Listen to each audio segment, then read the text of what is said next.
इसी तरह माँ बाप के लिए, वालिदैन के लिए भी यह बात ज़रूरी है कि माँ बाप भी अपनी औलादों के साथ शफकत मोहब्बत के साथ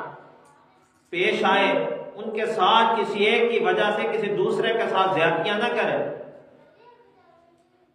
माँ बाप के लिए भी ज़रूरी है कि वो अपने बेटों के साथ इंसाफ के साथ रहे, वो अपनी बेटियों की मोहब्बत में अपने बेटों को नुकसान न पहुंचाए, अपनी बेटियों की मोहब्बत में अपने बेटों को न सताएं, उनकी हक तलफी न करें, या उनके साथ या अपनी बहुओं के साथ, अपनी बेटियों के हक में अपनी बहुओं के साथ ज्यादतियां न करें। फिर उमूमन यह होता है कि तंग आमद ब जंग आमद, वो बेटे भी तंग हुए होते हैं, बीवियां भी तंग हुई होती हैं, और फिर वो जब उस एक्शन का रिएक्शन आता है, उस अमल का रद्द अमल आता है, तो फिर आपस के अंदर, घर के अंदर नाचाकी